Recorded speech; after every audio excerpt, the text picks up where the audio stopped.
Hitman Agent 47 is a 2015 American action thriller film directed by Alexander Bach in his directorial debut and co-written by Skip Woods, who also wrote the original Hitman film, and Michael Finch. It is based on the Hitman video game series, developed by IO Interactive, and its main character, a mysterious assassin known only as Agent 47. The film, starring Rupert Friend, Hannah Ware, Zachary Quinto, Kieran Hines, Thomas Kretschmann, and Angela Baby, was theatrically released on August 21, 2015.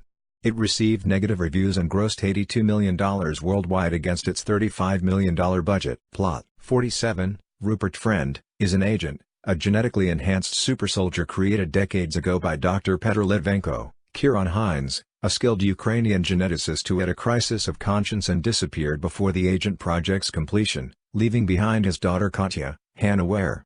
47 works as a hitman for the ICA, International Contracts Agency, and has spent the last few years tracking down Katya as a means to find her father.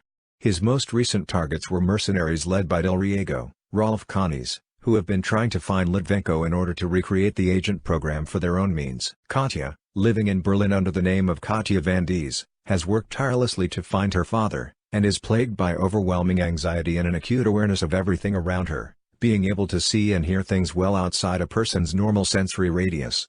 Katya is approached at a subway station by a man calling himself John Smith, Zachary Quinto. He tells her that 47 is on his way to kill her, and offers her protection, while alluding that he has information about her father. 47 finds and attacks the pair, who are able to escape, but not before 47 grazes Katya's arm with a sniper bullet. Smith and Katya hide out in a hotel room where the former explains that he is an operative for a corporation known as Syndicate International, and Katya shows him her map of clues to finding her father. Katya asks John to tell her whatever he knows about her father. John responds with Litvenko's age, medical condition, rheumatoid arthritis, and that he speaks several different languages, including Tamil, which is quite uncommon. He also says that he has stage 3 lung cancer.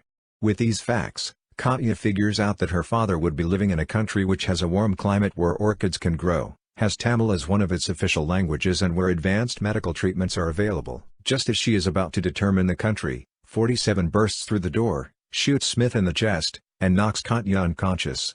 Elsewhere, 47's handler Diana, Angela Baby, contacts another agent with a contract. Once Katya awakens, 47 explains to her that she too is an agent, only Katya is more advanced than even 47 himself. He even explains that her real name is Ketra Van Dix, which is French for 90. He shows her how to use her heightened senses in combat, as the two fight against syndicate forces. They are confronted by Smith, who is revealed to have surgically implanted subdermal body armor, making him impervious to gunshots. Despite all these, Katya is not all pleased for being chosen to be a killing machine. Smith demands to know Litvenko's location. After a brief fight, 47 and Katya manage to escape. Katya makes 47 promise that he won't harm her father and finally reveals Litvenko's location, Singapore. Once there, they find Litvenko, who frequently needs an inhaler to breathe. He apologizes to Katya for abandoning her, saying that he only wanted to keep her safe.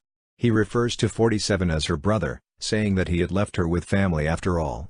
Just then, syndicate soldiers attack the group and they are forced to flee.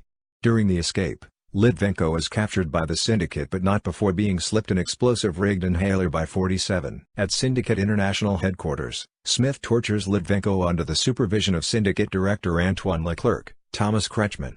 Litvenko still refuses to reopen the agent program, while exposing Leclerc's plan to not make agents as assassins, but as soldiers in a war against the ICA. It is also implied that Leclerc and Litvenko knew each other in the past as rivals. While Katya crashes a helicopter into the building, 47 infiltrates the headquarters disguised as a firefighter.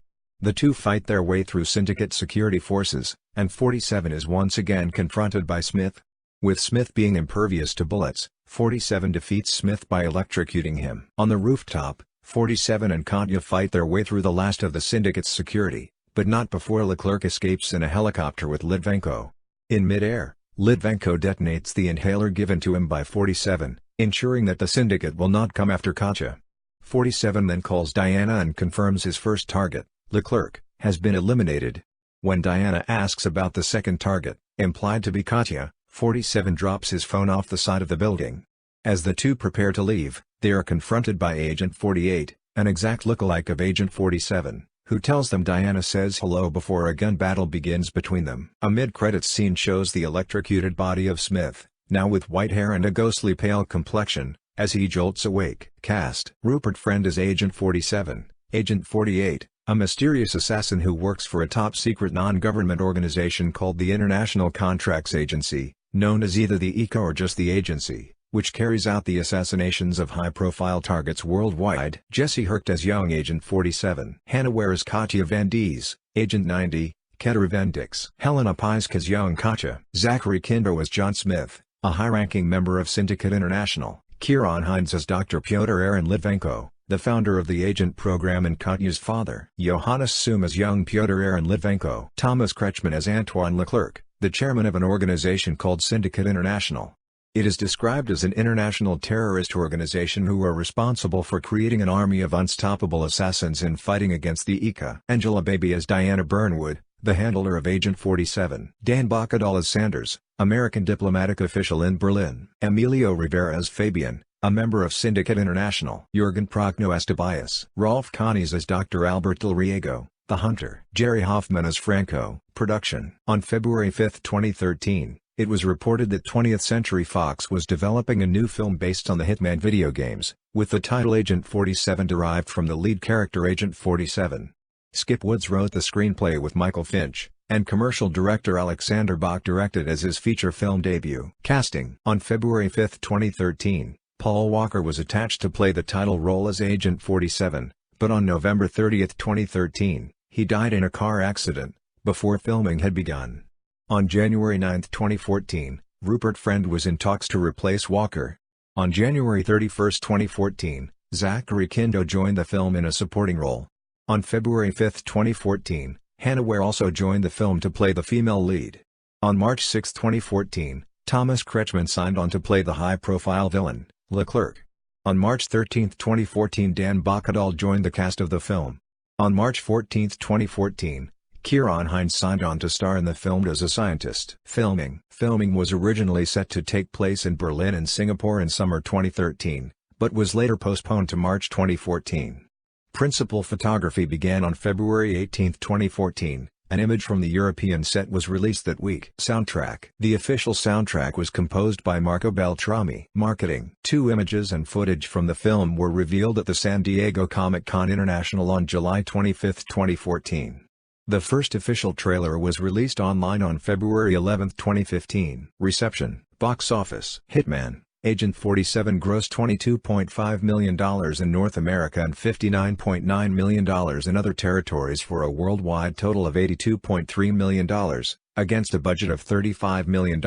In its opening weekend, the film grossed $8.3 million, finishing 4th at the box office. The film opened in 60 markets internationally. It opened in France at number 2 with $1.9 million, 3rd in the United Kingdom with $1.4 million, and 1st in Colombia. Critical response. Review aggregation website Rotten Tomatoes gives the film an approval rating of 9% based on 119 reviews, with an average rating of 3.7. The site's critical consensus reads, Hitman Agent 47 fails to clear the low bar set by its predecessor, forsaking thrilling action in favor of a sleekly hollow melange of dull violence and product placement. Metacritic gives the film a score of 28 out of 100, based on reviews from 27 critics, indicating generally unfavorable reviews. Audiences surveyed by CinemaScore gave the film an average grade of B on an A+ to F scale. IGN gave the film a score of 6.010, saying, Hitman Agent 47 is almost certainly going to be too much of a generic action film for those heavily invested in the game franchise, and too video game-like for those who aren't. Irish film critic gave the film 3.5 stars, describing the target audience as those of us who grew up in the 70s and 80s and thrived on overly exaggerated action films with anything that starred Arnold Schwarzenegger, Sylvester Stallone, and Bruce Willis. Go to this movie and just have fun, it's that simple. Kotaku also gave the film a positive review. Tech-savvy site Geek.com awarded the film a decent review. Critic Will Greenwald commented that it isn't a must-watch, and doesn't stand out as memorable or terrible, but it's enjoyable enough to at least feel like Hitman. The premise feels like The Professional. And, as stupid as that all sounds, it's actually very loosely the plot of the first Hitman game, Hitman, codename 47. The first hour of the film feels like a bizarre take on the Terminator. The action is frantic and creative. Gunplay feels a bit like Equilibrium, which means it's eye-catching, brutal, and incredibly unrealistic. And it's entertaining despite not feeling as genuine and harsh as the action in Dredd or John Wick. I liked Hitman, Agent 47, but it's not a very good movie. It's uneven and weird, and while it's much more enjoyable than the previous Hitman film, it doesn't leave a very lasting impression. It's not Hitman boring and it's not Street Fighter, The Legend of Chun-Li bad or faithless to the source material, but it isn't consistently as strong as it could have been with a bit more logic in the writing and much less reliance on CG and film speed trickery to make the fight seem flashier and faker. There are just too many little things that feel off for the big, eye-catching things to really stay with you. The Sci-Fi Movie page awarded the film 2 stars out of 5. Film critic Tim Jansen stated, "First-time director Alexander Bach makes the mistake in thinking that more characters with special abilities makes for a better film. Unfortunately, this is not the case. There's little attempt at developing any of the characters as more than one-dimensional cutouts." Future. In 2015, Adrian Ascaria told IGN in an interview that he may oversee a film universe with Just Cause, Hitman, Tomb Raider, Deus Ex, and Thief.